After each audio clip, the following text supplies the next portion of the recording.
Alors, j'espère que le son il sera bon.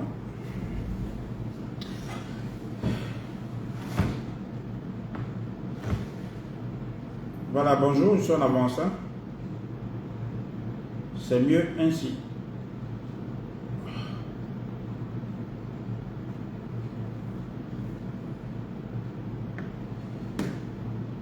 C'est mieux ainsi. Voilà, bonjour, bienvenue à vous. On va commencer avec votre permission. Alors il est 16h, donc on va commencer. Les autres, les retardataires, bon, ils vont nous prendre en cours ou alors ils vont voir la vidéo en rediffusion. Alors, on a vu donc, je crois, le jeudi de la semaine dernière. Je vous salue tous, bienvenue à ce live donc de formation. Je rappelle que tous les jeudis, on fait des formations, des contenus de formation qui portent donc sur les projets de développement, la gestion des projets. Le lundi, je vous fais découvrir des métiers. Bonjour, je vous fais découvrir donc des métiers qui sont liés à la gestion des projets. Le jeudi, on fait des formations, on va dire, sur la préparation et la gestion des projets. Et puis les vendredis, ce sont les journées open, on parle un peu de tout. Alors, je voudrais rappeler que le jeudi de la semaine dernière, nous avons vu les étapes de la préparation du projet. Pour ceux qui ont participé à la session de la semaine dernière, est-ce que vous pouvez mettre en commentaire les étapes de la préparation du projet, les différentes étapes que vous avez retenues? Bonjour, bonjour, bonjour à tous. Donc, mettez en commentaire ce que vous avez retenu des différentes étapes de la préparation du projet. On a vu 11 étapes. Même si ce n'est pas dans l'ordre, essayez de me mettre en commentaire ce que vous avez retenu donc des 11 étapes de la préparation du projet. Bien sûr, je vais me faire le plaisir de vous les rappeler, mais je veux m'assurer que vous avez retenu certains aspects. Ça permet aussi de faire une révision en attendant la session de demain. Qu'est-ce que vous avez retenu des étapes de la préparation du projet? Monsieur Stanislas Aoblé. Ok, je peux voir vos commentaires, vos réponses en commentaire s'il vous plaît. Et puis donc on va entamer après ça, aujourd'hui on verra les étapes de la mise en œuvre. La mise en œuvre, l'évaluation pendant la mise en œuvre et l'évaluation post. D'accord? Donc j'attends vos réponses, je ne vois pas encore. Je vois simplement des bonjours, des merci. Qu'est-ce que vous avez retenu de la semaine dernière? Les étapes de la préparation. Répondez s'il vous plaît. Et puis on va entamer l'ordre du jour. Oui, identification du projet. Merci, monsieur Diakaria Koulibaly.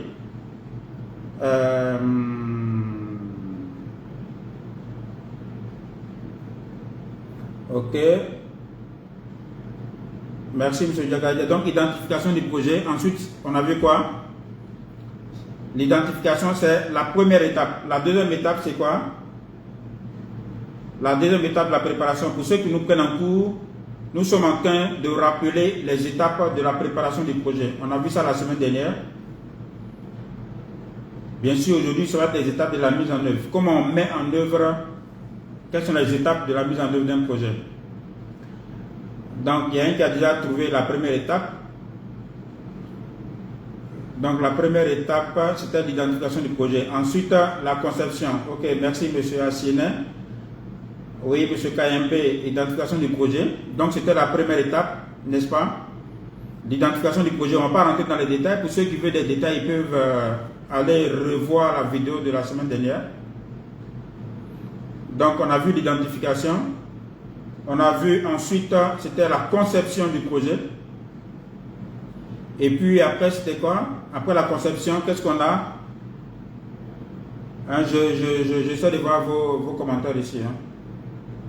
Vous avez oublié déjà, ça fait seulement une semaine. Hein?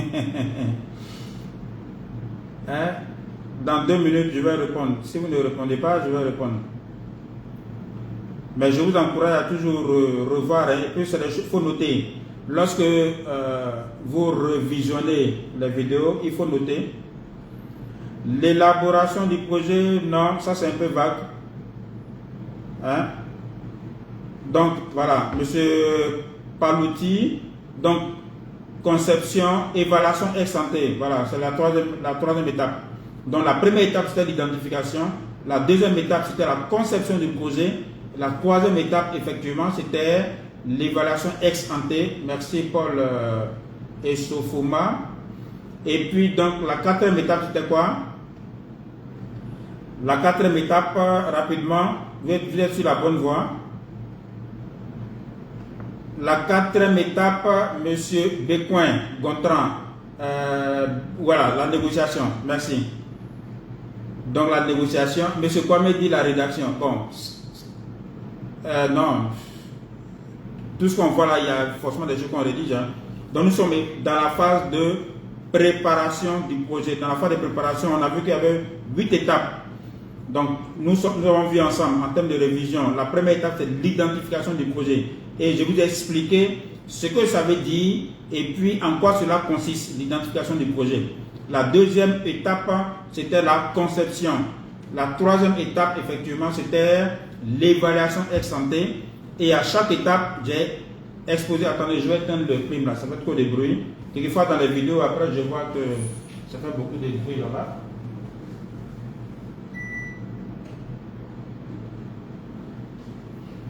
Bon, si après les choses, je vais remettre. Donc, pour chaque étape, j'ai chaque fois précisé quelle était la responsabilité donc, des différentes parties prenantes, notamment les ministères, le bailleur de fonds. Et quand je dis les ministères, il y a le ministère technique et il y a le ministère de l'économie et des finances et le ministère du budget. Voilà, on a vu tout ça la semaine dernière. Dans la vidéo du jeudi dernier. Donc la quatrième étape, c'était la négociation. La cinquième étape, c'était quoi déjà? La cinquième étape, approbation de l'accord. Bien, merci monsieur Palouti et Sefuna. Voilà. Donc la cinquième étape, c'était l'approbation de l'accord de financement. Une fois qu'on a négocié, n'est-ce pas, entre donc la partie nationale et le bailleur. Donc, pour ce qui est des projets de développement, ça va être les équipes du ministère technique qui préparent le projet. Si c'est un projet dans le domaine de l'agriculture, donc ça va être les agents de l'agriculture. Si c'est le ministère de la Santé, bien sûr. Si c'est les travaux publics. Donc, le ministère est très souvent conduit par le ministère de l'économie et des finances. Pour ce qui est des projets financés par la Banque mondiale, pour les projets financés par la BAD, vous avez le ministère du Plan qui assure le lead. Par la BAD, la B, la BADEA, vous avez donc le ministère du Plan qui assure le lead. Mais tu as dit que les ministères de l'économie des finances et le ministère du budget sont des ministères clés dans tout ce processus. Donc la cinquième étape, c'est l'approbation. La sixième étape, ça va être quoi? La sixième étape, j'ai pas vu, je vois la septième mise en œuvre, 8, mais la sixième. La sixième, donc, ça va être la signature de l'accord de financement. Je ne sais pas si vous en avez parlé. La sixième étape, ça va être la signature de l'accord de financement. La septième étape, ça va être donc la mise en place de l'équipe de gestion. OK? Et puis la huitième étape, ça va être la mise en vigueur. Voilà. Donc, on va récapituler. Merci à ceux qui ont répondu. Donc, la première étape, on avait dit que c'était l'identification. À cette étape, on a précisé que vous soyez une ONG, une collectivité, donc un conseil régional, une province, quand c'est des pays comme la RDC, que vous soyez une commune, une mairie, un arrondissement, comme des pays, je crois au Burkina, ils parlent d'arrondissement au lieu de mairie.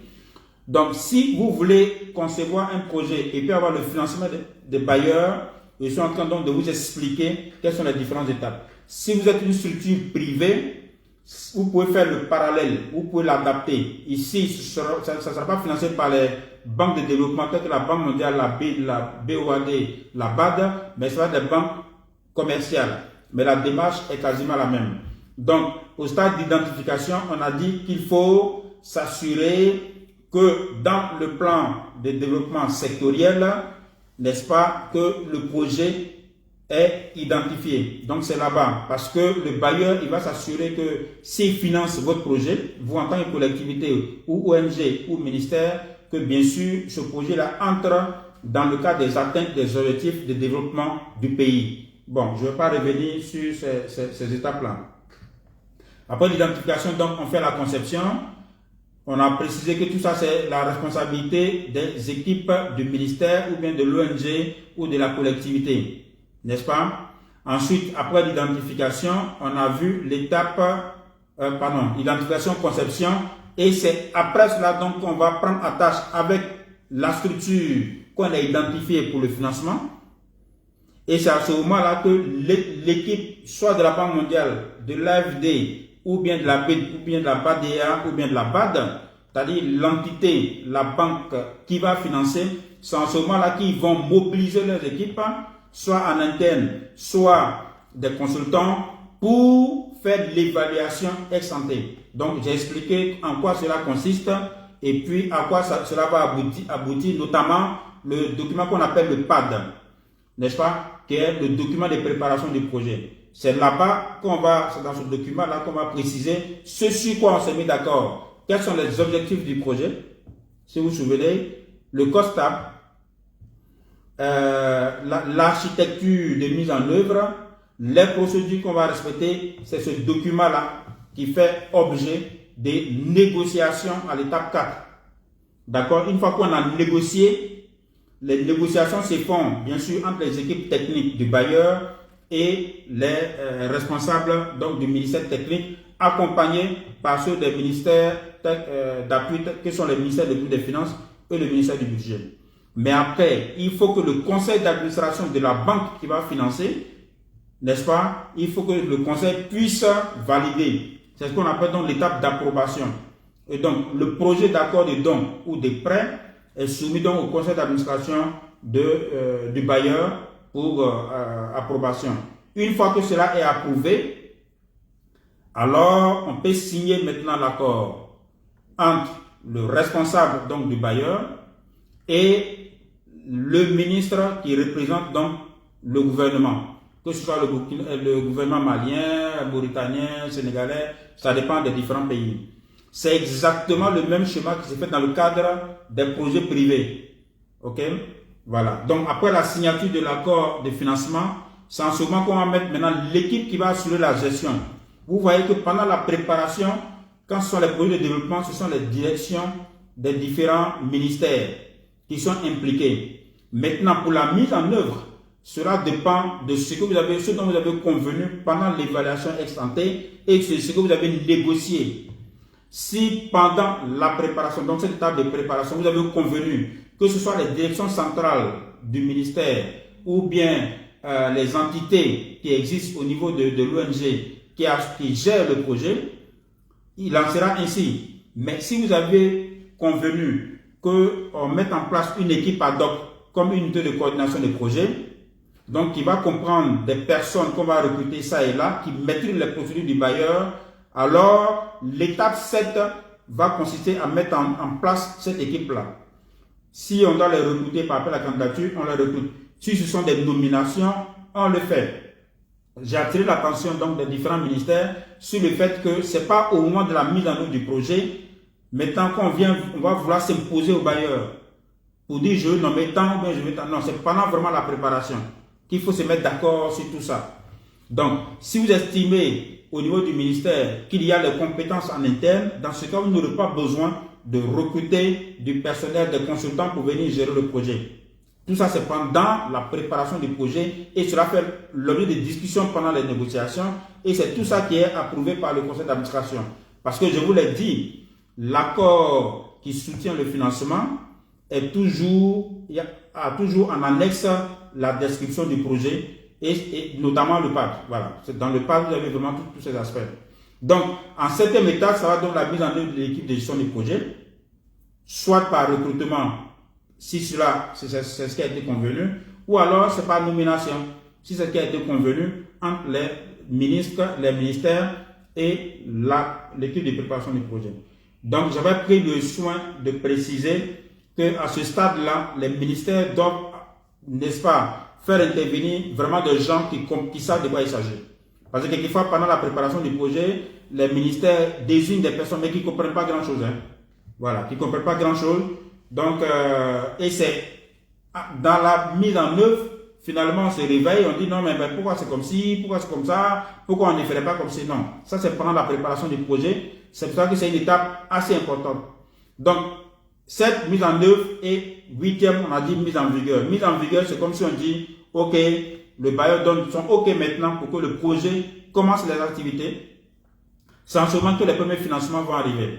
D'accord? Donc, nous allons voir aujourd'hui, une fois qu'il y a la mise en vigueur, concrètement, qu'est-ce que cela renferme quand on parle de mise en œuvre du projet. On va donc voir les différentes étapes.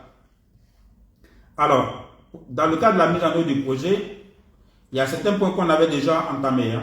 Alors, n'oubliez pas de poser des questions. Comme on a l'habitude de le faire, une fois que j'ai fini donc mon exposé, je vais répondre à vos questions avant donc qu'on se sépare. Donc, la mise en œuvre du projet, ça consiste donc à l'exécution des activités, à la coordination des interventions, au suivi, à l'évaluation, au rapportage, et il y a aussi la supervision et l'évaluation du projet. Donc, si vous voulez, on a ces trois étapes-là.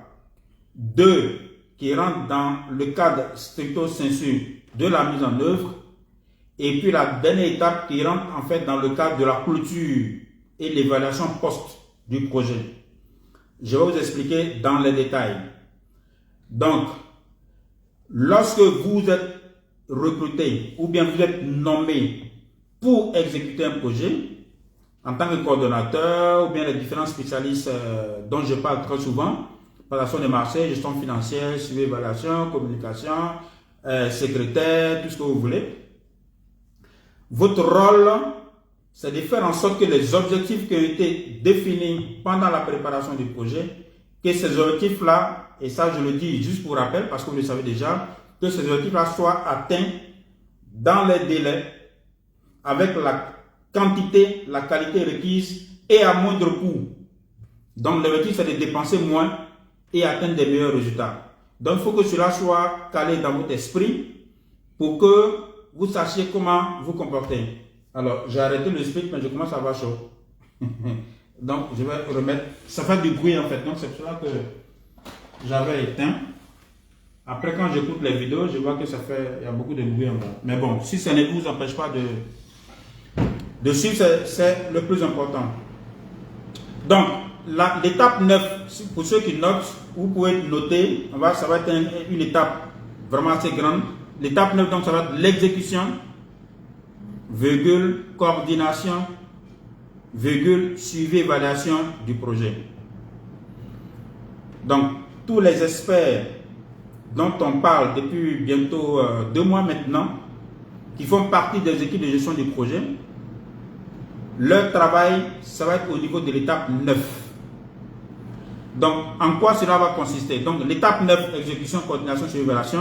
L'étape 10, ça va être la supervision et évaluation du projet. Et puis, dans la phase 3, je vais aborder les deux phases, hein, phase 2 et phase 3. Dans la phase 3, clôture et évaluation du projet, on verra donc à l'étape 11.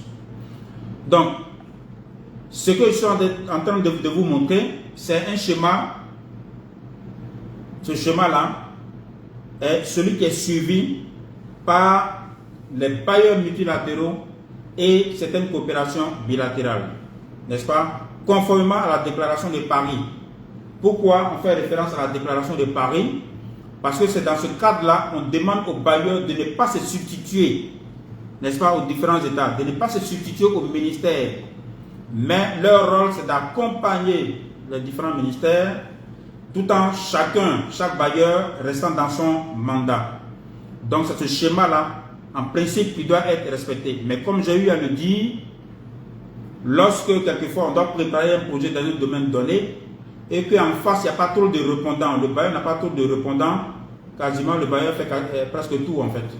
Mais lorsqu'il y a du répondant, c'est le schéma que je viens de vous décrire.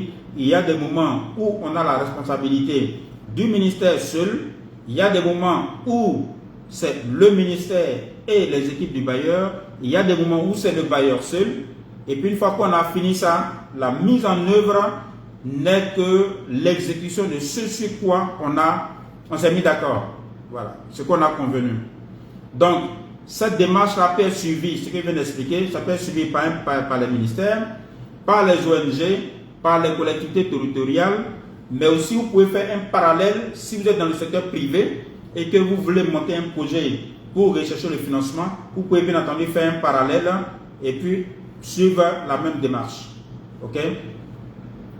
Voilà. Donc voyons maintenant la première étape de la phase 2 qui est la mise en œuvre. Donc attendez que je retrouve mon conducteur. Et puis on va y aller. Si je vais trop rapidement, il faut le signaler. Hein? Voilà. Alors, donc la phase de mise en œuvre, l'équipe qui a été recrutée ou alors qui a été nommée pour assurer donc l'exécution, la mise en œuvre du projet, sa seule raison d'être, c'est de travailler pour atteindre les objectifs qui ont été convenus, les résultats qui sont attendus. Et comme je l'ai dit, cela doit se faire avant le délai prévu et à moindre coût. Donc, pendant la phase de mise en œuvre, qu'est-ce qu'on a concrètement comme action, comme opération à faire? C'est la planification opérationnelle.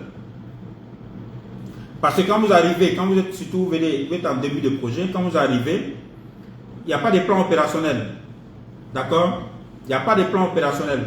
Dans le document, vous avez les objectifs, vous avez les grandes articulations, vous avez les composantes du projet. Tout ça, c'est décrit. Mais vous n'avez pas de plan opérationnel. Donc, vous n'avez pas de plan d'action. Maintenant, vous, votre rôle, c'est de pouvoir maintenant faire cette planification opérationnelle en prenant appui sur toute la documentation que vous avez.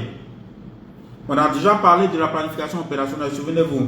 Il y a une vidéo où on a parlé de la planification stratégique à la planification opérationnelle et on a mis l'accent sur les étapes même de la planification opérationnelle. Donc, vous pouvez vous référer à cela. Donc, quand vous arrivez, votre premier travail n'est pas déjà savoir, ce n'est même pas déjà savoir même comment de chercher des avantages. Non. Parce que quand vous arrivez, on vous attend déjà, on va dire, sur des résultats. Donc, pour arriver à ces résultats-là, dans les délais et à moindre coût, vous devez réussir une bonne planification opérationnelle. C'est pour ça que l'étape d'élaboration, il y en a qui appellent ça PAA, plan annuel d'activité, il y en a qui appellent ça plan de travail annuel budgétisé, PTAB, il y en a même qui disent PTBA, plan de travail budgétisé annuel. D'accord? Donc ça dépend du portefeuille bailleur. Donc pendant la mise en œuvre, c'est d'abord la planification opérationnelle. C'est dans la planification opérationnelle on dira quelles sont les activités qu'on va faire, quelles sont les tâches qui découlent de chaque activité et par tâche, quelles sont les dépenses qu'on va faire, donc les acquisitions qu'on va faire et qui va être responsable de quoi et dans quel délai. Ok? Donc la planification opérationnelle, c'est pendant la phase de mise en œuvre. Ok? Une fois que vous avez fait la planification opérationnelle, bien sûr, on rentre maintenant dans l'exécution, dans la mise en œuvre des activités, conformément à ce plan. Donc, on ne fait pas un plan d'action juste parce que le bailleur l'exige. On fait un plan d'action parce qu'on a des objectifs à atteindre. Et maintenant, dans l'exécution, on doit faire en sorte que ces activités-là soient menées dans le temps et par les personnes qui sont définies, qui sont identifiées dans le plan d'action et que les coûts ne dépassent pas ce qui a été prévu. Parce qu'une fois que vous faites votre plan d'action, sachez que, bien souvenez-vous, puisqu'il y a des gens qui travaillent déjà sur les projets, donc ils le savent, on soumet cela à l'avis du bailleur. C'est une fois que le bailleur a validé donc votre plan d'action que vous pouvez être autorisé à l'exécuter. D'accord? Donc, dans la phase de mise en œuvre, la première chose, c'est la planification opérationnelle. Et je l'ai dit dans la vidéo qui était donc consacrée à la planification opérationnelle, c'est de ce plan d'action-là que vous allez tirer le plan d'exploitation des marchés. puisque c'est lorsqu'on fait les activités et les tâches qui concourent à l'atteinte des objectifs, c'est en ce moment on dit qu'est-ce qu'on va acheter. Et le plan d'épargne des marchés ne fait qu'organiser comment est-ce que l'acquisition va se faire. Donc par grand groupe. Qu'est-ce qu'on va acheter? Comment on va l'acheter? Quelles sont les méthodes? Quel est le calendrier de l'apparition du marché? Je l'ai aussi dit, c'est du plan d'action qu'on va tirer le plan de suivi évaluation. Donc à quel moment on va collecter les indicateurs? Parce qu'un projet, ce n'est pas d'abord pour dépenser. Ce n'est même pas pour dépenser. On l'a dit, c'est pour atteindre les objectifs. Et les objectifs là sont mesurés par le biais des indicateurs. Donc le plan de suivi évaluation vous permettra de dire à quel moment on va collecter. D'abord, quels sont les indicateurs? Et les indicateurs, ce n'est pas à vous de les définir, c'est dans le document de préparation du projet, c'est dans le PAD. Mais c'est à vous de dire, conformément aux objectifs annuels, comment est-ce qu'on va collecter, qui va collecter, comment on va faire le traitement, et puis quels sont les supports de rapportage. Donc, deuxième élément assorti du plan d'action. Troisième élément assorti du plan d'action, en principe, ça c'est des rappels pour certains, hein. Troisième élément, ça va être donc le plan de communication. C'est à partir de la planification, parce que quelquefois, pour la communication, il y a beaucoup de copier-coller. Parce qu'on voit que sur tel projet, on fait ceci, on passe à la télévision, on fait tant. Non.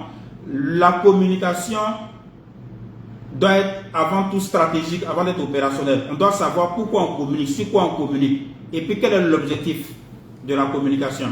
Donc tout ça, si vous faites une bonne planification opérationnelle, cela va vous permettre donc de faire ressortir un bon plan de communication pour savoir à quel moment on communique, sur quelle activité on communique, est-ce que cela est nécessaire, si oui, quel est le canal de communication, d'abord quel est l'objectif de cette communication, et puis quelles sont les ressources qu'on mobilise, notamment quels sont les organes qu'on va mobiliser, est-ce qu'on va favoriser les réseaux sociaux en fonction donc de la cible. Est-ce qu'on va favoriser les canaux traditionnels qui sont la télévision, les journaux de grand tirage? Est-ce que Donc, vous voyez que le plan d'action, ok, qui est le premier élément de la mise en œuvre, est assez essentiel parce que c'est de là aussi on va pouvoir élaborer le plan de communication. Donc, on a vu le plan d'action. Du plan d'action, on va tirer le plan d'évaluation des marchés, le plan de suivi-évaluation, le plan de communication, mais aussi le budget. Pourquoi? Parce que simplement, encore une fois, un projet c'est simple. À comprendre, une fois que vous comprenez l'esprit, tout semble simple. Le budget, puisque quand vous faites le plan d'action, c'est dans le plan d'action que vous allez après dire quelles sont les dépenses qu'on va faire. D'abord, qu'est-ce qu'on va acheter, et puis quelles sont les dépenses qu'on va faire, combien cela va coûter. Donc, c'est ce qui va vous permettre après de faire le plan, le budget par activité. Donc, pour chaque activité, je vous prends un exemple simple, on doit faire un séminaire à Yamoussoukro, ou bien à Pointe-Noire, ou bien, on va dire quoi, à Bamako, ok, ou bien à Saint-Louis. Cette activité-là, bien sûr, doit forcément concourir à l'atteinte des objectifs, en partie. Mais cette activité, on doit pouvoir dire quelles sont les dépenses qu'on va faire. Par exemple, on va louer un hôtel, on va louer des chambres, on va faire ceci, ainsi de suite, ainsi de suite. Et pour chaque type de dépense, on va dire combien cela va coûter. D'accord? On sait qu'une chambre, par exemple, coûte 50 000 francs, 60 000 francs, CFA, et on va loger, par exemple, 100 personnes, ainsi de suite, ainsi de suite. Donc, par tâche, on a les ports de dépenses, et par port de dépenses, on doit savoir combien cela coûte. Donc, cela va permettre aux financiers de sortir le budget par activité. Non seulement le budget par activité, mais le budget par nature. Donc, selon la nomenclature budgétaire. Bon, ceux qui ne sont pas financiers, ça peut être un peu bizarre pour vous, mais bon, pour les financiers, ils comprennent. Ok? Donc, de la planification opérationnelle, donc le produit de la planification opérationnelle, le plan d'action, on va aussi faire sortir le budget par activité et bien sûr le budget selon la nomenclature budgétaire, donc le budget par nature. Une fois qu'on a tous ces aspects, j'espère que je n'ai pas oublié un autre élément qu'on doit sortir même de la planification opérationnelle. Une fois qu'on a tous ces éléments, le reste du temps maintenant, c'est d'exécuter ce qui a été convenu dans ce plan, dans ces différents plans. Et donc, vos réunions de coordination que vous allez faire, d'ailleurs en début de projet, si vous voulez vraiment avancer, vous êtes obligé de faire des réunions de coordination. En début de projet, vous allez le faire quasiment chaque semaine. Parce qu'il y a beaucoup d'urgence. Un projet, c'est vraiment des urgences. Tout est urgent sur un projet. ça prend beaucoup de temps, ça demande beaucoup d'énergie, beaucoup d'engagement. Donc vous êtes obligé de faire des réunions de coordination, parce que c'est au cours des réunions de coordination, vous avez toutes les expertises autour de vous pour suivre la mise en œuvre du plan d'action. Et bien sûr, à chaque réunion, il va en ressortir des diligences. Et quand vous allez faire donc vos réunions de coordination, vous allez suivre la mise en œuvre des activités qui sont prévues et puis bien sûr la mise en œuvre des recommandations et diligences. Et bien entendu, on doit imputer aux uns et aux autres ce qu'ils doivent faire. Donc, juste pour récapituler, dans la mise en œuvre, donc vous avez la planification opérationnelle à faire, vous avez la coordination des activités, bien entendu la mise en œuvre des activités en fonction de ce qui est prévu, et ces activités sont mises en œuvre soit par des entreprises, soit par des services des différents ministères techniques, soit par des ONG. Ça dépend de l'articulation et de ce qui est convenu dans le projet. Donc, en soutien à tout ça, à la mise en œuvre des activités, bien sûr, vous avez tout ce qui est l'aspect de gestion fiduciaire. Donc, les décaissements des fonds, donc faire venir l'argent du bailleur sur le compte projet. En fonction des pays, ça va soit directement sur le compte commercial qui est ouvert pour le projet, ou alors ça passe par la banque centrale. Donc, à travers un compte qu'on appelle le compte dédié. Ok? Donc, ça, c'est la responsabilité de l'équipe de gestion.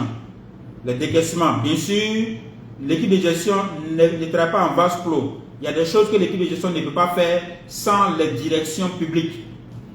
Voilà, par exemple, là, quand je parle de décaissement, l'équipe passe forcément par le ministère de l'économie et des finances.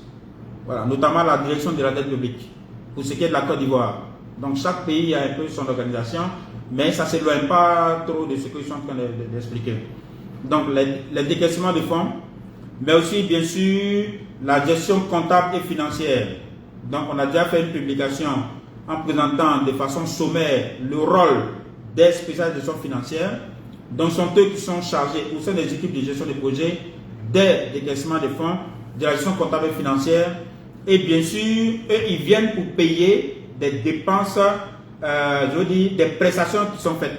Donc, les prestations sont faites soit par des consultants, soit par les entreprises, ou alors par les ONG, ou alors des décaissements qui sont faits au profit même des directions des ministères, et bien sûr pour le paiement aussi du personnel. Donc vous voyez qu'en réalité, il y a aussi une fonction essentielle que la fonction d'achat, qu'on appelle passation des marchés. Donc, pendant la mise en œuvre, l'équipe va être chargée donc de la passation des marchés. C'est pour cela qu'en général, au sein des équipes projet, vous avez 3 ou 4 cellules. Vous avez déjà le premier responsable qui est le coordonnateur. Vous avez la cellule passation des marchés. Vous avez une cellule gestion financière, comptable et financière. Vous avez une cellule suivi évaluation. Et puis en fonction des spécificités de la particularité du projet, quand il y a beaucoup d'infrastructures à construire, il y avait une cellule infrastructure. Ok? Et bien entendu, en fonction, comme je l'ai dit, des projets, vous avez d'autres cellules. Ça dépend, voilà, de la particularité du projet. Donc, pendant la mise en œuvre du projet, il va s'agir donc de la planification opérationnelle, de la gestion coordination, la mise en œuvre des activités, les décaissements des fonds, la gestion comptable et financière, la passation des marchés, l'exécution des dépenses. Et à ce stade-là, pour l'exécution des dépenses, vous avez des structures ou bien des entités qui rentrent en ligne de compte, qui ne sont pas forcément, qui ne font pas forcément partie de l'UCP, mais qui sont en lien étroit avec l'UCP. Je parle donc du contrôle financier, d'accord, et puis de l'agent comptable. Voilà, donc vous avez le coordonnateur en Côte d'Ivoire, pour ce qui est de la Côte d'Ivoire, vous avez le coordonnateur qui est l'ordonnateur, et en Côte d'Ivoire, un des principes qui fait partie des principes fondamentaux de la gestion des finances publiques, c'est la séparation rigide entre les fonctions d'ordonnateur et les fonctions de payeur. Donc en Côte d'Ivoire, le coordonnateur qui est l'ordonnateur n'est pas en même temps le payeur. Il y a des agents du trésor, pour ce qui est de la Côte d'Ivoire, on les appelle donc agents comptables, mais avant même que le coordonnateur les signe ce qu'on appelle les ordres de paiement, il y a le contrôle financier. Donc le contrôle financier dépend du ministère du budget. Donc vous voyez là, il y a déjà 2 ministères qui interviennent. Le ministère du budget par le biais du contrôle financier, le ministère de l'économie et des finances par le biais donc du trésor dont le représentant est l'agent comptable. Donc l'exécution des dépenses fait partie donc de la mise en œuvre du projet. Le suivi et évaluation. Je vous ai présenté aussi le rôle, responsabilité du spécialiste en suivi et évaluation. Donc toute l'activité de suivi et évaluation fait partie de la mise en œuvre du projet. Et il y a un élément qui est aussi lié au suivi et évaluation, ce sont les études et enquêtes. Si un projet, en général, on fait toujours des études pour comprendre certaines choses, ok, pour approfondir certaines choses. Parce que quand on met en vigueur le projet, il y a des choses qui ne sont pas encore claires. On a besoin de comprendre, de savoir est-ce que on a pris la bonne voie ou alors il faut améliorer. Donc il y a des études qu'on fait, aussi bien dans le cadre stricto sensu de la mise en œuvre du projet, mais quelquefois donc pour assister donc le ministère dans sa prise de décision. Mais on fait aussi des enquêtes, même des enquêtes de satisfaction, pour savoir si la population pour laquelle on travaille, n'est-ce pas, a des remarques à faire, quel est son niveau de satisfaction. Donc pendant la mise en œuvre, vous avez aussi des études d'enquête. Bien sûr, on a parlé de la communication. La communication, pour communiquer souvent sur les activités, mais surtout sur les résultats auprès de la population cible. Et on a aussi parlé des audits internes et audits externes. Donc voici le contenu en fait de ce qu'on appelle la mise en œuvre du projet. Pour récapituler, planification opérationnelle, je reprends souvent pour ceux qui prennent note. Gestion en coordination, mise en œuvre des activités de façon terrain, des activités terrain, les décaissements des fonds, la gestion comptable et financière, la passation des marchés, l'exécution des dépenses, le suivi et évaluation, les études et enquêtes, la communication, les audits internes et externes. Donc ça, c'est de la responsabilité entière de l'équipe de gestion des projets, quel que soit le nom que cela porte. Si c'est entièrement porté par les directions du ministère donné ou bien de l'ONG donné, il y a toujours quand même quelqu'un qui coordonne tout ça. Si c'est une équipe ad hoc, comme les UCP, c'est de l'entière responsabilité de cette entité-là. Voilà, tout ce que je viens de citer. Donc, vous ne devez pas compter sur d'autres entités. Bien sûr, cela se fait en rapport avec les autres entités, mais vous devez savoir tous les principaux responsables. D'accord? Même si dans la mise en œuvre, comme je l'ai dit, il y a la direction des ministères, il y a les cabinets ministériels, vous avez les entreprises, les ONG, ainsi de suite. Mais en termes de responsabilité, c'est votre responsabilité. C'est pour cela que si vous voulez travailler dans une équipe de gestion des projets, ou alors si vous êtes déjà au sein d'une équipe de gestion des projets, en fonction du poste que vous identifiez, ou alors en fonction du poste que vous occupez, vous devez être calé sur tout ce que je viens de sur les éléments que je viens de citer. La planification opérationnelle, un coordonnateur doit pouvoir maîtriser la planification opérationnelle, ok, doit avoir une idée précise, bien sûr, de comment manager son équipe pour assurer donc la coordination de l'équipe, ok. Il doit avoir une idée de la mise en œuvre programmatique des activités. C'est pour cela que c'est quelqu'un qui doit d'abord lire tous les documents. Il doit être en relation avec toutes les équipes, n'est-ce pas? Et il doit comprendre. Je le dis souvent, être chef de projet, c'est un métier. Donc il y a un savoir, dans la connaissance, il y a un savoir-être, un savoir-faire. Une fois que vous avez ces éléments, quel que soit le domaine, vous pouvez donc appliquer, n'est-ce pas, cette approche, la démarche. Une fois que vous maîtrisez la démarche. Donc, vous pouvez être aujourd'hui coordonnateur sur un projet de l'éducation. Demain, vous pouvez retrouver sur un projet, je ne sais pas moi, des travaux. Vous pouvez retrouver sur un projet, je ne sais pas moi, agriculture. Donc, c'est la démarche qu'il faut appliquer. Mais, quand vous arrivez sur un projet dans un secteur bien précis, comme vous êtes aussi responsable des résultats, bien entendu, vous devez être à l'écoute des techniciens, des spécialistes du domaine. Donc, si vous êtes sur un projet, par exemple, halieutique, vous vous retrouvez coordonnateur sur un projet halieutique, vous vous êtes retrouvé parce que vous maîtrisez, n'est-ce pas, la mise en œuvre des projets. Vous êtes spécialisé dans la gestion des projets. Ok? Mais vous n'êtes pas spécialisé dans le domaine halieutique.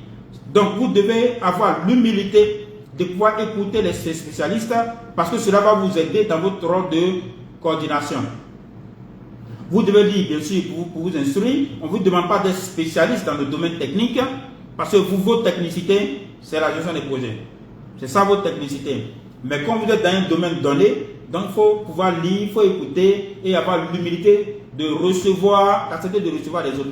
Quand on est coordonnateur, comme je l'ai dit, on n'est pas bon Dieu, on n'est pas tout sachant, on ne connaît pas tout. Donc, tu maîtrises ton métier de management des équipes projets, mais il y a des domaines techniques que les autres maîtrisent plus que toi. Mais, donc, tout est-il que tu dois avoir une idée, n'est-ce pas, de ce domaine-là que tu couvres désormais. Bien sûr, tu dois savoir comment se font les décaissements de fonds. Tu dois avoir une idée de la gestion comptable et financière. On ne te demande pas d'être comptable, tu ne peux même pas, de toute façon, si tu n'as pas cette formation. Mais tu dois savoir comment les choses se passent. Et en matière de préparation des marchés, tu dois savoir comment les choses se passent. Et ce qui est bien, il y a toujours un manuel de procédure administrative, comptable et financière. C'est pour ça que le coordonnateur, tu dois pouvoir t'approprier le manuel pour savoir comment les choses se passent. Comme ça, quand tes spécialistes font le travail, c'est ça qui doit être ton guide. Tu as deux guides, le plan d'action et les différents plans qui en découlent et le manuel de procédure. Donc, bien que tu ne sois pas spécialiste en préparation des marchés, quand ton équipe de préparation des marchés te soumet des dossiers, mais comment tu fais ta vérification? Ben, tu prends le manuel, parcourir pour savoir les différentes étapes, est-ce qu'ils ont suivi cela? S'ils ont suivi, ok. Parce que, in fine, quand toutes les équipes travaillent, quelles que soient les équipes, quand ils travaillent, la signature sur le coordonnateur. Personne d'autre ne représente une unité de coordination si ce n'est le coordonnateur. Donc, c'est ta signature. Donc, même si c'est l'équipe de gestion financière ou bien suivi évaluation par des marchés qui a fait le travail, tu es le responsable. C'est toi qui envoies le mail ou bien c'est toi qui fais la signature. Donc, il faut savoir comment les choses sont passées. Il ne faut pas signer les choses, les documents, les yeux fermés, sans même savoir. Parce que, in fine, quand tu envoies soit au ministère, que ce soit le ministère technique, le ministère des Finances ou même au bailleur, ben, c'est toi qui vont appeler pour dire tu as envoyé tel document, on ne comprend pas si ou bien pourquoi c'est comme ça. Il faut être, dans un premier temps, capable de répondre, quitte à ce que tu relisses après ton équipe pour avoir des compléments d'information. Donc, je suis en train de dire que dans la mise en œuvre, il y a tous ces aspects, en fonction du domaine sur lequel tu travailles, ou même le domaine que tu cibles, tu dois être calé sur ça. Donc, j'ai commencé par le coordonnateur. Lui, il doit avoir une idée de tout. Mais ce qu'il doit surtout maîtriser, c'est comment gérer les hommes. Comment mettre donc le management, si vous voulez. Voilà. Il doit être, on ne doit pas pouvoir le coller ou bien le caler sur vraiment le management. Parce que c'est la gestion des projets, ce n'est que le management appliqué, n'est-ce pas, à la gestion des projets. C'est aussi simple que ça. Ok? Donc, il doit pouvoir avoir une idée de tout ça. Maintenant, si vous voulez, vous êtes financier, que vous êtes intéressé par la gestion financière, ou alors que vous êtes déjà un spécialiste de gestion financière, ben, il y a des domaines où vous êtes bon, vous êtes le meilleur, notamment les décaissements. Vous devez maîtriser la gestion comptable et financière. Ok? L'exécution des dépenses. On ne vient pas sur un projet, on n'est pas, quand on dit on est spécialiste, c'est que on maîtrise. D'accord? Parce que là, on aime ces gros titres-là, hein? Spécialiste par action de marché, spécialiste gestion financière, spécialiste évaluation. Mais quand on est spécialiste, ça veut dire qu'on maîtrise. Donc, un SGF doit maîtriser le décaissement, gestion comptable et financière. Bien sûr, il a toujours une équipe sous son autorité, hein, c'est pas lui seul qui fait tout ce travail. Quand il dit lui, comprenez aussi elle seule, hein, voilà, parce qu'on a aussi des femmes qui sont dans ce domaine. Voilà. Donc, il doit maîtriser l'exécution des dépenses. Ok? Quand c'est suivi évaluation, vous êtes intéressé par le suivi évaluation, vous devez maîtriser la planification opérationnelle. Ok? Comment on passe du plan d'action au plan de suivi évaluation. Ok? Vous devez bien sûr avoir une idée un peu comment on fait les thèmes de référence pour pouvoir recruter soit des cabinets, soit des consultants pour les études et enquêtes. Donc, tout le dispositif, les outils, les méthodes de collecte pour assurer le suivi évaluation, ça, c'est des choses que vous devez maîtriser. On ne doit pas. Voilà. Ok? Donc, il y a quel autre métier? On a vu suivi évaluation, gestion financière, préparation des marchés, bien évidemment, préparation des marchés, donc PPM, et puis toutes les procédures, n'est-ce pas, de préparation des marchés. Que ce soit les procédures nationales, que ce soit les procédures du bailleur. En tout état de cause, les procédures qui ont été validées entre le gouvernement et le bailleur, puisque c'est ce que vous allez utiliser pour faire les acquisitions. Que ce soit les travaux équipements, que ce soit les consultants ou alors les fournitures. D'accord? Donc, je reviens sur tout ça pour dire, ceux qui sont en activité, si vous estimez que dans votre domaine, il y a des choses qui vous manquent, ben, c'est pas compliqué, il faut vous former. D'accord? Il faut approfondir, n'est-ce pas? Vous voyez là, moi j'ai cité. On a parlé de suivi-évaluation. Je vous ai parlé du spécial en suivi-évaluation. Je vous ai dit ce qu'il doit faire. Mais comment il doit le faire? Je ne suis pas entré là-dedans parce qu'on n'a pas le temps de le faire comme ça. Ok? Gestion financière, la même chose. J'ai parlé aussi du coordonnateur. J'ai parlé de communication. La dernière fois, on a parlé de l'audit interne et externe. Ah oui, ça c'est un aspect essentiel. Pendant la mise en œuvre, il y a l'audit interne et il y a l'audit externe. L'auditeur interne, j'ai parlé de lui le lundi. C'est ça, le lundi dernier. Et j'ai procédé aussi l'audit externe. Ok?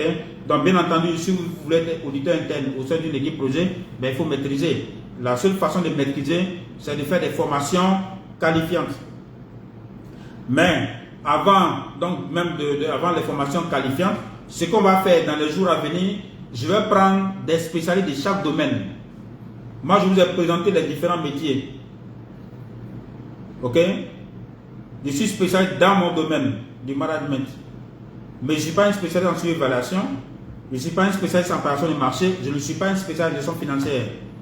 Je ne suis pas spécialiste en communication.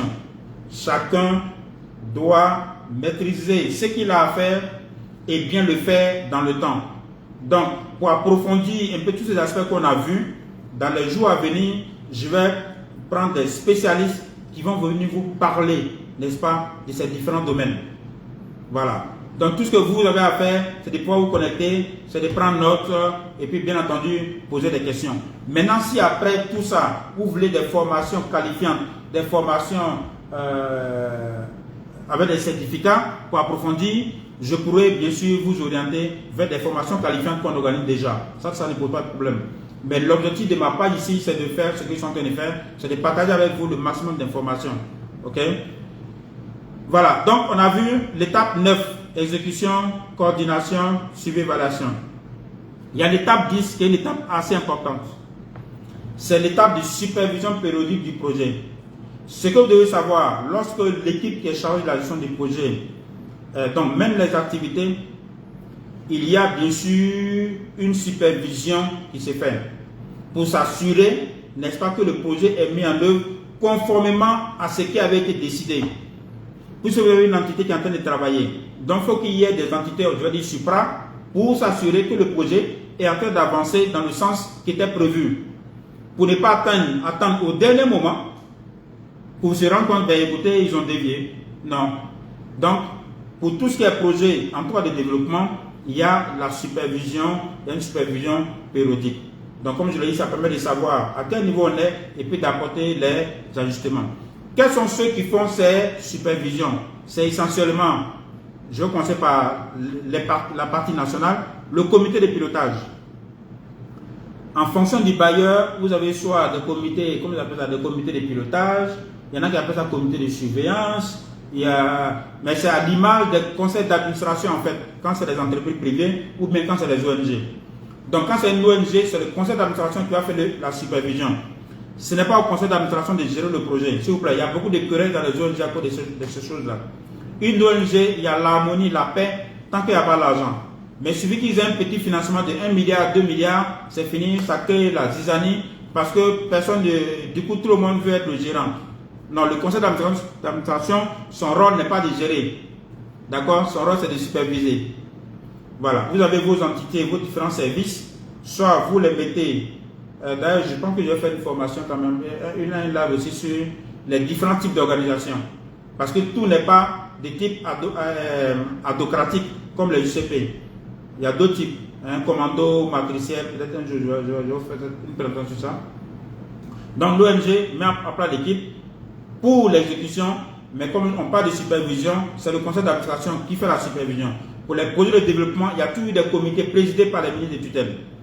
Voilà, par les ministres de tutelle. Si c'est un projet dans l'autonomisation des femmes, donc ça va être le ministre chargé de l'autonomisation des femmes. Si c'est un projet de travaux, n'est-ce pas, routier, ça va être le ministère chargé des travaux routiers. Et bien sûr, la composition, il y a plusieurs autres ministères qui interviennent. Parce qu'il est rare qu'un comité soit seulement composé des membres du ministère des tutelles. Il y a forcément le ministère chargé de l'économie des finances, il y a forcément le ministère chargé du budget, et puis les ministères des autres entités qui interviennent. D'accord? Donc, le conseil, le comité qui pilote, qui chapeaute l'unité de gestion va faire une supervision. Mais à côté de ça, il y a aussi le bailleur de fonds. Si c'est la Banque mondiale, si c'est un financement français, si c'est une coopération bilatérale, si c'est une formation BID, BAD et ainsi de suite. Je suis en train de vous dire la norme. Bien sûr, en fonction des bailleurs, bon, il y a des bailleurs qui ne feront pas de supervision. Hein? Hein? Donc, je vous donne la norme. Ok? Donc, cette supervision-là, comme je l'ai dit, l'objectif c'est de savoir, de constater si l'unité de gestion-là fait les choses conformément à ce qui était prévu et puis quelles sont les améliorations qu'on doit faire. Donc, les missions de supervision, ça peut se faire chaque trimestre, ça peut se faire chaque semestre et quelques rares fois, une fois l'an. Mais la norme, ce qui se fait de façon générale, quand vous prenez le portefeuille Banque mondiale, le portefeuille des financements français, c'est chaque 6 mois. Systématiquement, chaque 6 mois. Donc, chaque 6 mois, le bailleur vient, il va vérifier quoi? Il va vérifier l'état de mise en œuvre du plan de travail en œuvre budgétisé. Est-ce que vous menez les activités selon le calendrier prévu? Est-ce que vous êtes en retard? Est-ce que vous êtes en avance? Est-ce que les indicateurs sont atteints? Les résultats sont atteints? Donc, le bailleur va venir, c'est son droit le plus absolu de venir chaque 6 mois pour vérifier l'état de mise en œuvre du plan de travail en œuvre budgétisé. Bien sûr, cela peut varier un peu. Il peut venir soit avant, soit en retard, mais tous les titres qui vont venir au moins 2 fois dans l'année, n'est-ce pas, pour voir l'état de mise en œuvre du plan de travail. Ils vont vérifier aussi l'état de mise en œuvre des recommandations et dirigeantes des missions antérieures. Parce que pour chaque mission, vous allez voir, il y a un rapport. Très souvent, on appelle ça l'aide-mémoire. Dans l'aide-mémoire, il y a des diligences, il y a des recommandations en fonction de ce qu'ils ont constaté. Donc, ils vont faire des recommandations pour pouvoir rattraper le retard ou alors pour pouvoir s'ajuster si on se rend compte que le projet est en train de dévier par rapport aux procédures. OK? Ou par rapport même aux indicateurs. Donc, ils vont vérifier le degré d'atteinte des indicateurs de processus et des indicateurs de résultats. Si vous ne savez pas trop quelle est la différence, quand on va faire la formation approfondie dans le domaine de l'évaluation, vous savez quelle est la différence entre indicateur de processus et indicateur de résultats. Pendant ces missions de supervision, ils vont aussi vérifier le niveau de résultats atteints, la qualité des réalisations achevées ou bien qui sont en cours. Donc, ils vont faire des visites de terrain. Donc, ils sont libres de dire, je vais aller vérifier ce que vous faites dans tel village. OK? Je vais aller vérifier ou bien rencontrer des populations bénéficiaires. Donc, ça se fait chaque 6 mois, pendant leur mission de supervision. Donc, ils vont aussi vérifier, bien sûr, le niveau de mise en œuvre du plan d'achat ou bien du plan d'opération de marché. C'est la même chose. Est-ce que les prévisions en termes d'opération de marché, est-ce qu'on avance bien? Sur 100 marchés, par exemple, combien sont attribués, signés, approuvés? Combien sont en retard? Combien n'ont pas encore démarré, ainsi de suite, ainsi de suite. Vous allez voir pourquoi ils font tout ça. Tout à l'heure, je vous dis. OK? Donc, ils vont aussi vérifier le niveau d'exécution du budget. Sans ce moment-là, on va se rendre compte, mais le projet ne décaisse pas. Parce que, pour plusieurs d'entre vous, mais il y en a qui le savent, plusieurs qui sont sur les projets qui me suivent, un bailleur de fonds, lorsqu'il finance un projet, bien sûr pour le compte d'un État, son souci c'est de décaisser rapidement. C'est-à-dire que l'argent doit vite sortir. OK? Il faut décaisser rapidement. Donc quand ils viennent, ils vont s'assurer que le budget est exécuté rapidement. Mais quand il dit rapidement, ce n'est pas dans la précipitation. En tout cas, conformément au calendrier prévu, puisque une fois qu'on fait le budget, il y a le plan de décaissement. Voilà, tout à l'heure j'avais oublié de préciser ça. Le plan de décaissement aussi, on doit tirer ça du plan de travail en œuvre budgétisé. Donc pendant leur mission de supervision, ils vont s'assurer du niveau d'exécution du budget et du niveau de décaissement. Est-ce que l'argent sort? Ça peut vous paraître paradoxal, mais les bailleurs de fonds, leur souci, il faut que l'argent sorte. Donc il faut dépenser vite. Mais quand on dit dépenser vite, ça veut dire quoi? Ça veut dire bien mener les activités et puis exécuter les dépenses selon les normes, bien sûr, passer les marchés rapidement, mais selon les normes, d'accord? Donc tout en respectant les procédures, tout en respectant ce qui a été convenu, il faut le faire vite. Voilà, voici si vous voulez l'esprit qui est derrière. Parce qu'en décaissant vite, c'est aussi un des indices, des indicateurs que le projet est en train de s'exécuter. Ok, bien sûr, si on a respecté les normes. Pendant les missions de supervision, ils vont s'assurer du respect des normes de gestion comptable et financière. Donc, ils vont même faire venir des consultants. Tout ce qu'ils sont en train de dire, le bailleur, ce n'est pas le directeur de la Banque mondiale je sais pas moi, à Brazzaville ou bien à ADZ. Non, ils ont leur équipe technique. Vous avez au niveau des bailleurs, vous avez quelqu'un qui s'occupe de l'apparition des marchés, gestion financière, suivi évaluation, et vous avez des responsables projets qu'on appelle les TTL. Donc c'est ceux-là prioritairement qui viennent. Mais très souvent, ils se font accompagner de consultants. Ils prennent des consultants. Donc il y a un qui peut travailler seulement sur la partie financière pour s'assurer que tous les paiements que vous avez fait là sont conformes aux règles, que tout le processus de dépenses est conforme. Okay? Qu'il n'y a pas de blocage. S'il y a des blocages, quel est le problème? Il peut prendre quelqu'un d'autre sur la partie passation des marchés qui va venir fouiller pour voir est-ce que vos marchés ont été passés conformément à ce qui est prévu. D'accord? Il peut prendre d'autres types experts ou bien eux-mêmes maintenant pour travailler sur les parties indicateurs. Ok? Voilà. Donc c'est juste pour attirer votre attention. Et pendant les supervisions, bien sûr, ils vont aussi voir le niveau de décaissement des fonds. Et ce que vous devez savoir, après chaque mission de supervision, en réalité, l'idée derrière, c'est d'évaluer la performance du projet. Et cette performance-là, c'est de savoir est-ce que le niveau de gestion du projet dans chacun des domaines que j'ai cités, finance, suivi, évaluation, programmatique, coordination du projet, préparation des marchés, ils vont noter, il y a des notes, il y a des niveaux de satisfaction. Donc, en général, c'est quoi? En juge de la performance du projet, on dira par exemple le projet est très satisfaisant. Je vous assure, ça c'est rare, très satisfaisant là. C'est pas au début du projet, c'est rare qu'au début du projet soit très satisfaisant. C'est rare, c'est quasiment vers la fin. Mais les différentes notations en général, c'est soit très satisfaisant, ou alors satisfaisant, ou alors la performance est moyennement satisfaisante. Bon, à ce niveau, il faut commencer déjà à vous inquiéter. Quand on dit c'est moyennement satisfaisant, il faut vous inquiéter. En dessous de ça, on a moyennement insatisfaisant. Là, vous pouvez commencer vraiment à avoir le sommeil assez léger, parce que vous êtes en danger. Mais quand c'est insatisfaisant, c'est encore plus grave. Et le dernier niveau, c'est très insatisfaisant. Comme je l'ai dit, donc vous voyez qu'en fait, en réalité, chaque 6 mois, l'équipe de gestion du projet est évaluée sur sa performance. Et chaque niveau est évalué. Chaque domaine est évalué. Donc si par exemple, vous êtes le spécialiste de gestion financière, et puis on dit votre niveau est insatisfaisant, ben vous devez vous faire des soucis par rapport même à votre poste. Vous devez vous faire des soucis par rapport à votre poste. Parce que c'est un projet, c'est pas comme la fonction publique où on est là pour 30 ans. Non. En général, c'est des contrats. Bien sûr, à un moment donné, au début, c'est contrat 1 an. On peut renouveler une fois. Après, on met sur la durée du projet. Mais si ton évaluation à la fin d'une année, si celle est insatisfaisante, on peut bien sûr rompre ton contrat. Ça veut dire qu'il n'y a pas de résultat. Donc, sur un projet, on ne vient pas pour rester à vie. C'est un choix qui est à faire. Si on veut rester pendant 30 ans, il faut rester dans la fonction publique. Stricto sensu. Voilà. Tranquille, n'a pas de soucis. 30 ans après, tu vas à la retraite.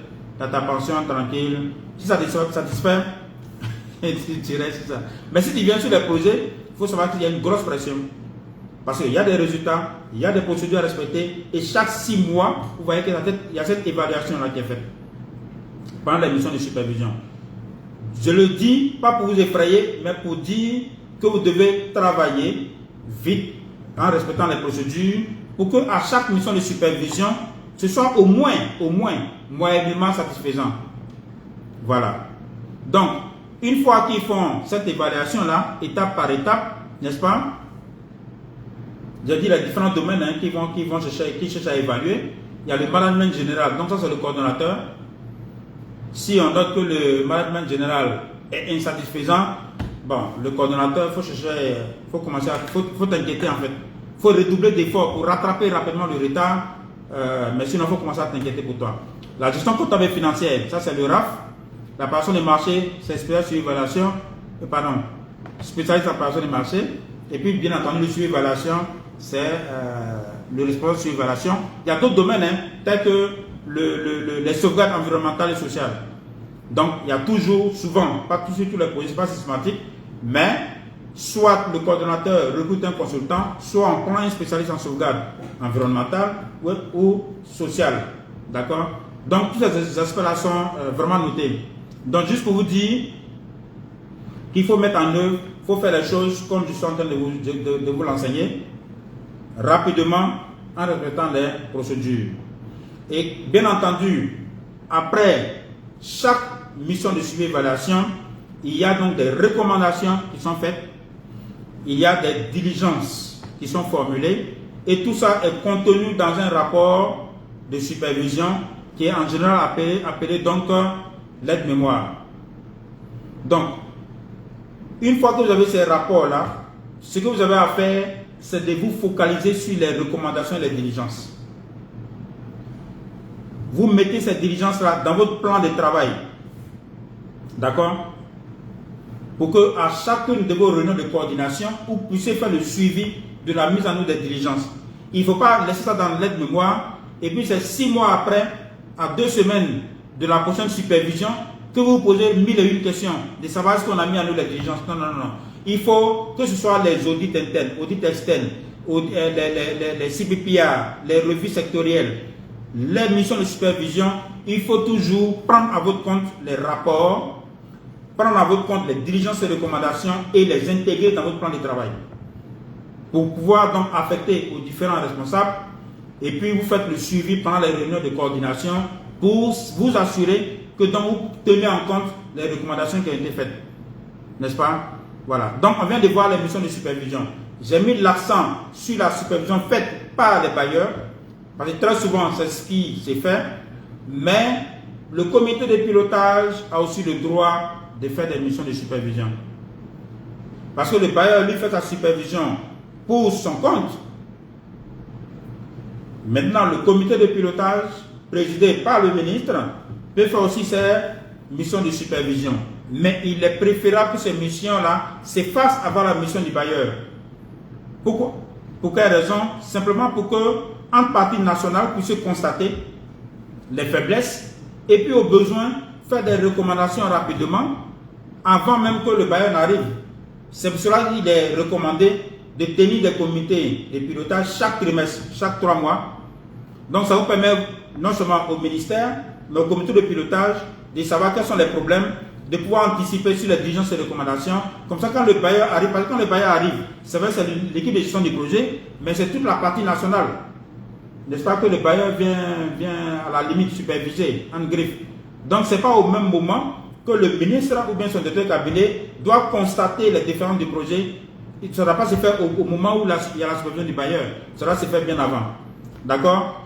Donc on a vu l'étape d'exécution, coordination, suivi, évaluation, l'étape 9. Étape 10, supervision. Et je vous ai dit qui doit faire. La supervision sur le bailleur, la supervision sur le comité de pilotage. Bien sûr, l'étape 9, c'est l'équipe de gestion du projet. La dernière étape, c'est la clôture et l'évaluation ex post. Un projet est appelé à mourir, à clôturer. Voilà, je dis mourir juste pour caricaturer. Un projet est appelé à clôturer. Si vous avez suivi depuis le début, aucun projet ne peut être là à vie. Ça n'existe pas, ce n'est plus un projet. Un projet, il y a un délai, il y a un coût. Et puis bien sûr, il y a la qualité, il y a le résultat qui est attendu. Donc au moment de la clôture, bien sûr, toutes les activités opérationnelles doivent être achevées. On doit atteindre tous les résultats. C'est pour cela que j'ai l'habitude de conseiller aux coordonnateurs de faire en sorte que les résultats soient atteints avant le délai même contractuel. Avant le délai qui était prévu, n'est-ce pas, pour la fin du projet. Il ne faut pas attendre la fin du projet et puis renégocier vraiment les prorogations. Ce n'est pas des choses que moi je conseille. Ben, ça veut dire que vous n'êtes pas performant. Parce que la performance, c'est d'atteindre les résultats avant le délai. Mais si vous êtes toujours obligé de renégocier des prorogations, vous n'êtes plus performant. Voilà. Donc, avant la clôture, on doit atteindre les résultats. Ça veut dire que toutes les activités opérationnelles doivent s'arrêter. Ok? Et maintenant, qui est responsable de cela? Une fois qu'on a clôturé, en général, il y a ce qu'on appelle la période d'achèvement. Donc, clôture le projet et la période d'achèvement, souvent c'est 3 mois qu'on donne, mais en général c'est une partie de l'équipe. Donc, en griffe, on met fin, ou bien les contrats du personnel s'éteignent d'eux-mêmes, puisque c'est sur la durée du projet, mais très souvent on maintient une équipe en place, une équipe restreinte. En général, il y a le coordonnateur, il y a le financier. Personne des marchés, en général, on a fini de passer des marchés. Donc, en général, les personnes des marchés ne font pas partie de choses. C'est vraiment une équipe restreinte et puis suivi évaluation. Pourquoi? Parce qu'il y a un rapport, n'est-ce pas? Un rapport d'achèvement qui doit être fait et même souvent un rapport d'évaluation post du projet qui est fait. Donc, voici les différentes étapes, ok, de la mise en œuvre, de l'évaluation post. On a vu aussi l'aspect supervision. Donc, ce que je vous conseille, c'est de revoir la vidéo du jeudi dernier, de revoir la vidéo d'aujourd'hui, et puis surtout faire un tableau où par phase, par étape, les différents responsables. Donc, ce que j'ai expliqué, c'est valable pour les ministères, mais aussi les mairies, enfin les communes, les conseils régionaux, les provinces peuvent suivre le même cheminement pour élaborer des projets et avoir des financements auprès des bailleurs. C'est souvent dommage que nos collectivités qui ont, je le rappelle, une personnalité morale, souvent se contentent seulement des subventions de l'État, alors qu'elles ont la possibilité de monter des projets et puis rechercher des financements. Souvent, je m'amuse à dire qu'il y a c'est pas forcément auprès de la Banque mondiale, même auprès de la Banque mondiale, vous avez souvent ce qu'ils appellent les trust funds, ce sont des petits financements de 1 milliard, 2 milliards. Mais pour une ONG ou bien pour une collectivité, bon, c'est pas petit. Voilà, mais il faut savoir comment faire. Parce que quand les ministères viennent, c'est pas 2 milliards, 3 milliards, c'est des gros financements. C'est 25 milliards, c'est 10 milliards, c'est 100 milliards, ainsi de suite, ainsi de suite. Donc, que vous soyez ONG, collectivité, mairie, ministère, voici la démarche. Si vous êtes une entreprise privée, voici aussi la démarche, sauf qu'ici, vous n'aurez pas affaire aux banques de développement, vous aurez affaire aux banques commerciales. Voilà. Maintenant, ici, on ne parlera pas du comité de pilotage, mais du conseil d'administration. Mais c'est le même schéma. OK? Voilà, donc ça nous fait 1 heure de présentation. Comme je l'ai dit, pour la suite de tout le programme, je vais prendre spécialiste par spécialiste des individus qui vont venir vous-même expliquer leur travail. Moi, je vais vous expliquer de façon générale et de façon sommaire, mais il y a des éléments de détail, bien entendu, que je ne peux pas vous donner, que je préfère pas ne pas vous donner. Pas que je ne le sache pas, mais j'estime qu'il y a des gens plus qualifiés que moi pour vous donner ces éléments de détail. Ok? Donc, on va voir au fur et à mesure un spécialiste en gestion financière, on va prendre un personne de marché, communication, audit, suivi, évaluation, contrôleur financier, agent comptable, spécialiste en sauvegarde. Chacun va venir vous dire de façon pratique, concrète, en quoi consiste son travail. Ça va vous aider dans votre travail pour ceux qui sont déjà en activité sur le projet, mais ça va aussi susciter des vocations pour ceux qui sont hors des projets. Et ça va aussi donner des idées à ceux qui veulent monter leur propre projet. Que vous soyez individu, entreprise privée, collectivité ou bien une organisation de la société civile. Voilà. Donc, je vais essayer de répondre à des questions, si vous en avez. S'il y en a qui ont posé des questions, je vais répondre à vos questions. Si il n'y en a pas, ben, Dieu merci. Donc, je vais répondre à vos questions. Mais sinon, si vous avez des questions, pour les poser maintenant. Hein. Parce que quelquefois, c'est difficile de suivre et en même temps poser des questions.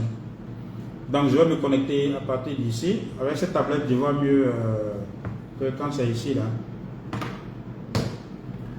Je vois mieux les questions, les commentaires. Alors,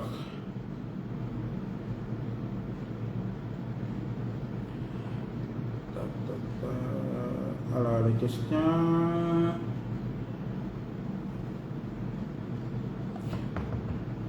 Ok, donc le restant. Alors, monsieur Kofi Rémi, à la clôture du projet, est-il possible que l'argent reste sur le compte dédié? Si oui, quel est le devenir de cet argent? C'est une très bonne question. Oui, à la clôture du projet, le principe avec les bailleurs, vous avez 10 milliards à gérer, ou bien 50 milliards à gérer. Chaque centime, quand vous faites donc votre cost stable, en principe, chaque centime est affecté à une dépense pour l'acquisition des biens et services qui sont nécessaires à la mise en œuvre des activités et tâches pour atteindre les objectifs. Donc, si à la clôture du projet, vous avez encore des fonds sur le compte dédié, mais vous les avez perdus. S'il y a même de l'argent sur le compte projet dans la banque commerciale, vous allez retourner. C'est pour cela que je dis qu'il faut toujours faire en sorte d'exécuter, d'atteindre les résultats avant. Moi, je préfère atteindre les résultats avant. Et puis, il y a encore de l'argent. Je vous assure qu'en général, quand vous faites ça, vous avez encore financement additionnel.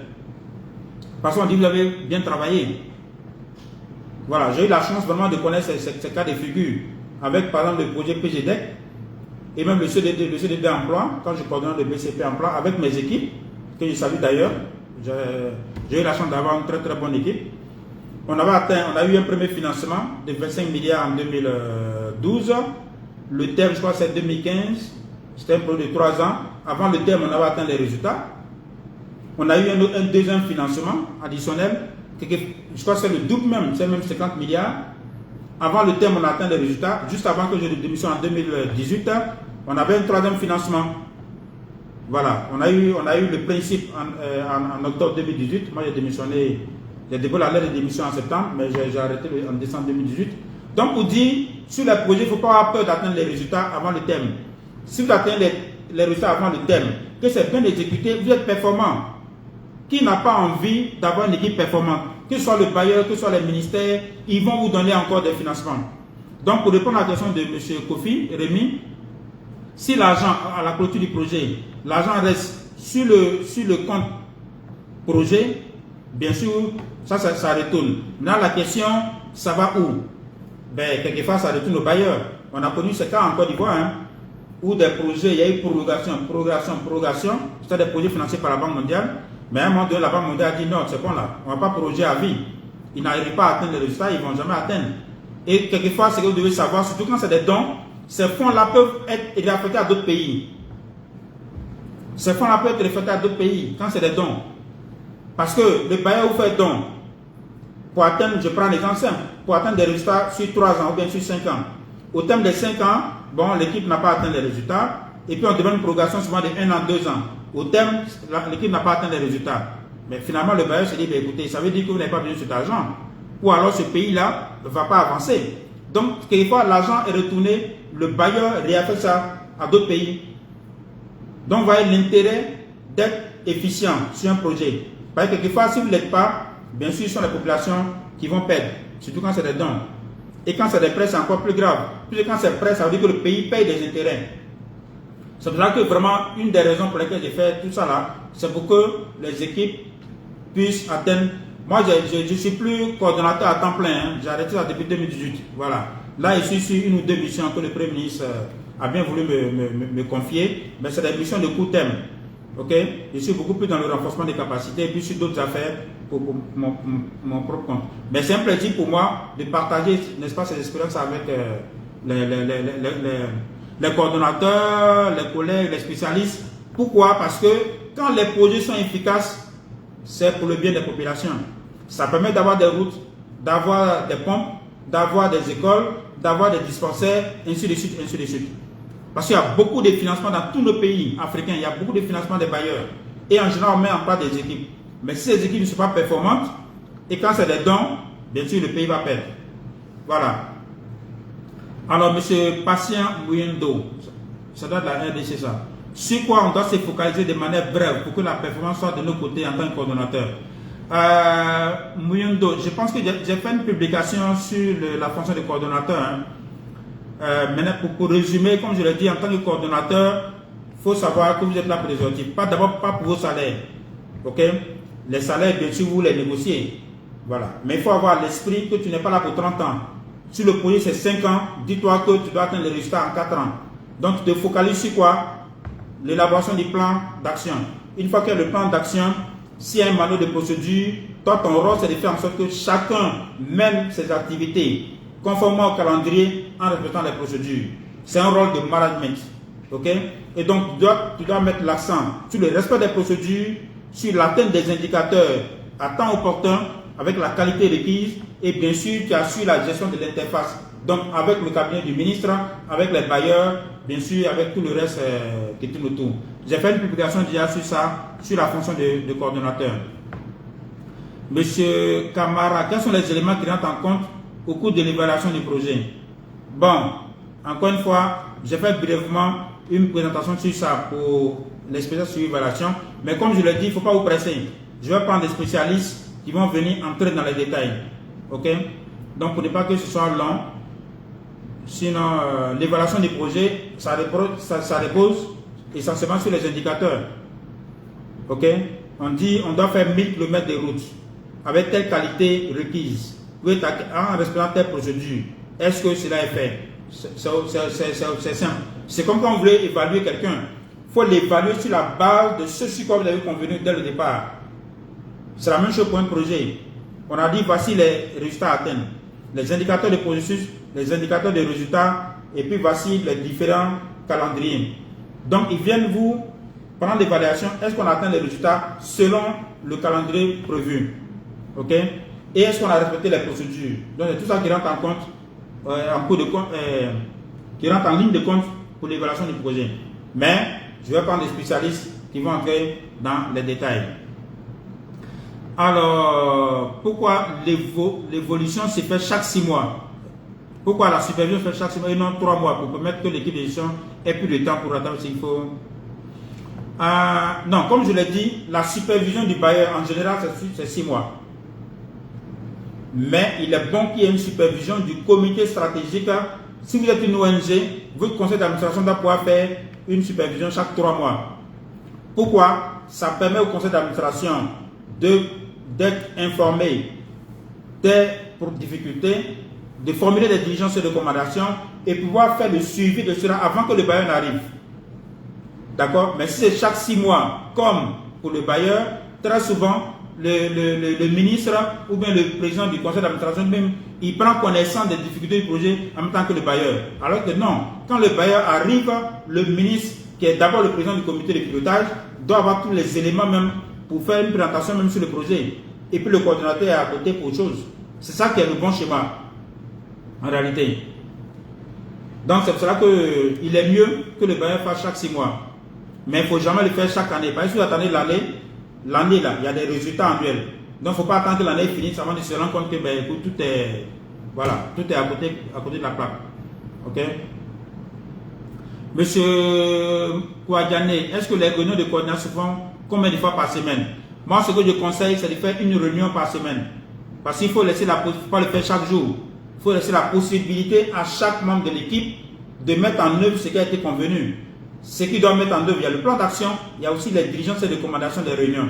Donc, au début du projet, vous pouvez le faire chaque semaine, une fois par semaine. Vous définissez un jour, mais il faut choisir un jour où tu sais que tu ne seras pas appelé par le ministre. Parce que c'est désagréable d'être en réunion et puis bon, on dit non, écoutez, je suspends la réunion parce que le ministre m'appelle. Vous savez qu'en Côte d'Ivoire, par exemple, les conseils des ministres, c'est les mercredis. Il y a le conseil de gouvernement mardi. Donc, pour être intelligent, tu sais que le ministre, pendant qu'il a réunion en conseil des ministres, il ne va pas t'appeler. Mais donc, quand tu es réunion le mercredi, mercredi matin, tu es sûr qu'ils ne vont pas t'appeler.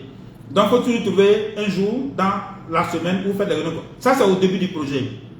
Mais une fois que vous voyez que maintenant, vous êtes passé d'un groupe et vous avez réussi à bâtir une équipe, les gens maîtrisent les procédures, vous avez réussi à leur inculquer votre timing, c'est plus nécessaire de faire une réunion par semaine. Vous pouvez le faire une fois par mois.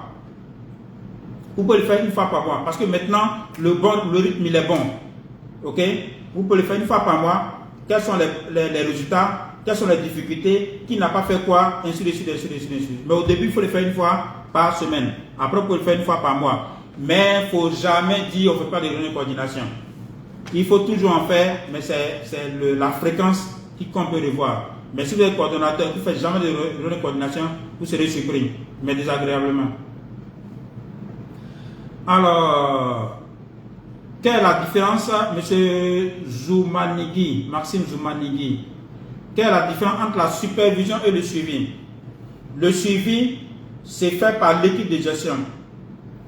Et ça se fait par l'équipe du spécialiste en suivi et évaluation.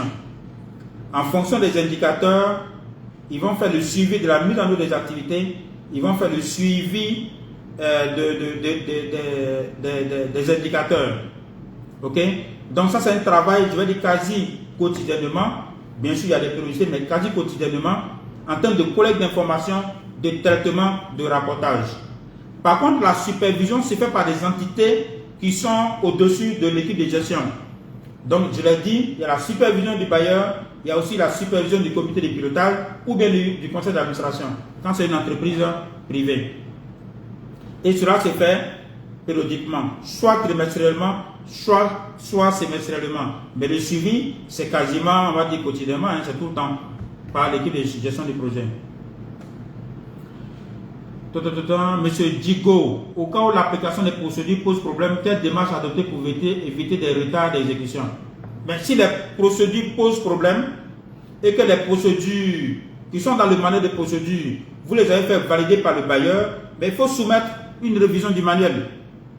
Que ce soit les manuels d'exécution, donc pour les aspects techniques, que ce soit le manuel de procédure pour les aspects administratifs, comptables et financiers.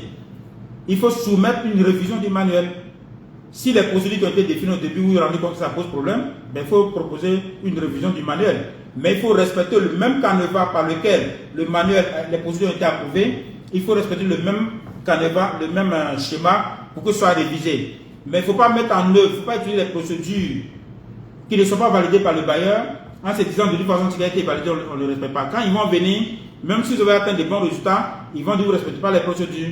Et ils peuvent déclarer ce qui s'appelle les misprocurements, hein? Les marchés inéligibles.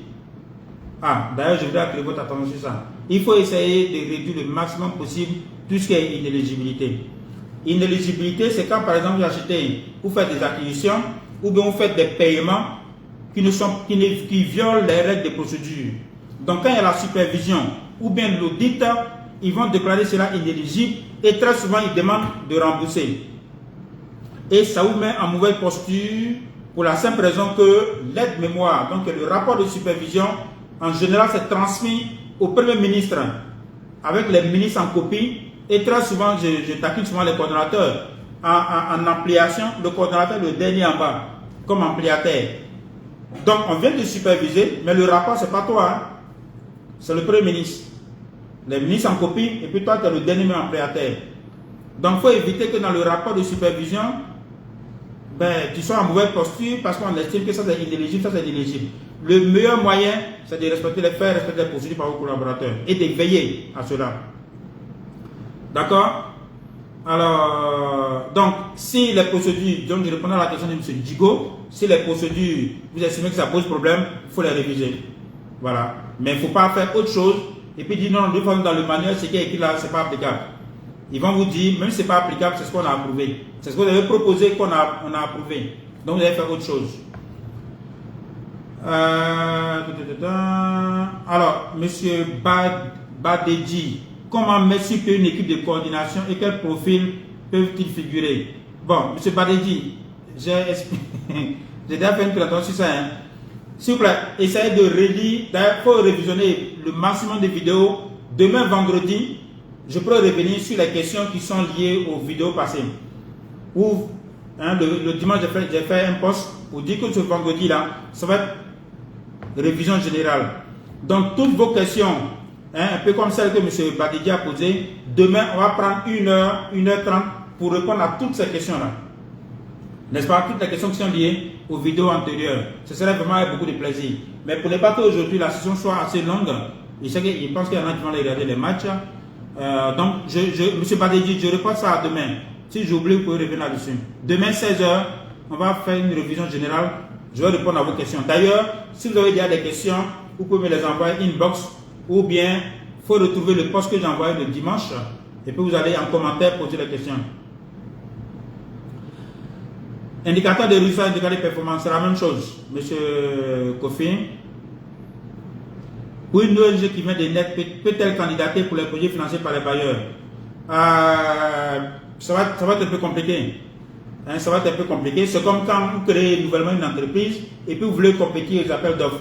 Parce qu'on va vous demander de prouver que vous avez l'expérience dans le domaine. Si vous n'avez pas d'expérience, vous ne pouvez pas compétir.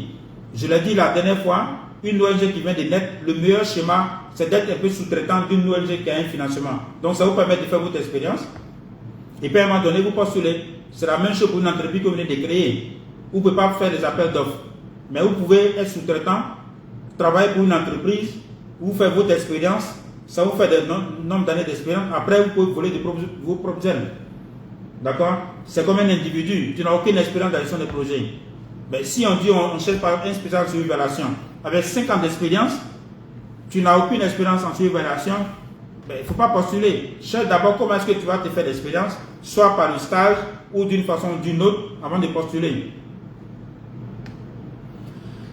Monsieur Maoukou, comment faut-il mettre en place le PTAB en sur-évaluation? Demain, je vais répondre à ça. Si on a fait un truc sur la planification opérationnelle, donc j'estime que c'est lié à une vidéo qu'on avait déjà faite. Donc demain, je vais répondre à ça. Bon, il y a un gars, un plaisantin là qui vient parler des histoires de, je sais pas, maraboutage là. On va bloquer ça après. Ne faites pas attention à ça. La différence entre supervision périodique et suivi-évaluation. Donc j'ai répondu à la question tout à l'heure, monsieur Nyankoye, j'ai répondu la différence entre supervision et suivi. Je crois que c'est la même question qu'un autre avait posée tout à l'heure. Quand est-ce qu'il faut mettre en place l'équipe de mise en œuvre? Y a-t-il des postes clés à recruter en priorité? Monsieur Djigo, demain, 16 h, il faut revenir sur cette question. Parce que ça fait suite donc à des vidéos que j'avais déjà faites. Je salue notre ami de Tunisie. Bon. Évaluation ex-santé dans la revue de la... Bon, évaluation ex-santé, on a vu le jeudi dernier. Donc si vous voulez, comme demain c'est révision générale, vous revenez sur ça. D'accord? Je veux dire pour ne pas que je répète ce que les autres savent déjà en fait. Hein? On a vu ça le jeudi dernier.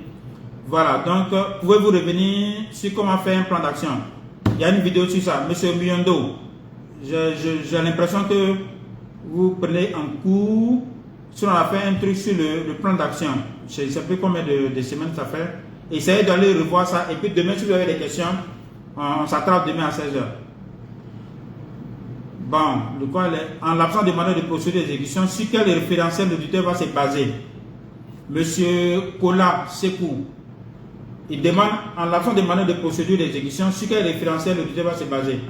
Bon, vraiment, un projet sérieux sans manuel de procédure, bon, je ne sais pas, hein. Sauf s'il n'est pas financé par un bailleur. Sinon, c'est un bailleur, il y a forcément manuel de procédure. Ça n'existait pas un projet sans manuel d'exécution, sans manuel de procédure. Quelquefois, il n'y a pas de manuel d'exécution. C'est dommage.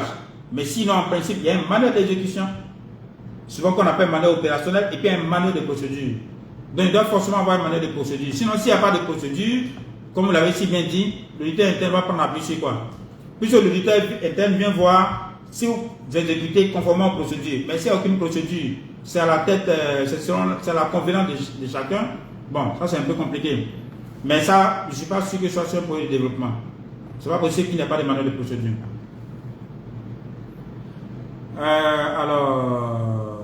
Donc, je pense j'ai vu un peu toutes les questions. Mais s'il y a des questions auxquelles je n'ai pas répondu, ne vous fâchez pas. Demain 16 h, demain c'est uniquement des questions-réponses. Donc vous pouvez poser les questions. Pas sur cette vidéo, retrouvez le post que j'ai fait le dimanche, où j'avais donné le programme. Ou alors même tout à l'heure, je vais faire un post, comme ça vous pouvez en commentaire me laisser les questions. Mais demain aussi vous pourrez poser des questions. Vous pouvez aussi avoir des questions inbox. Et demain on va répondre à tout ça. Ceci étant, je vais vous dire merci. Ça nous fait presque 1h30 de live. Merci à vous. On se donne rendez-vous pour demain. Je vous conseille de revoir les vidéos et puis de revenir avec des questions demain. Voilà. Portez-vous bien.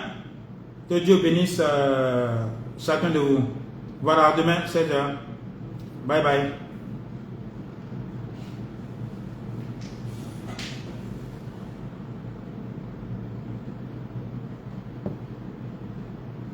Oh là là.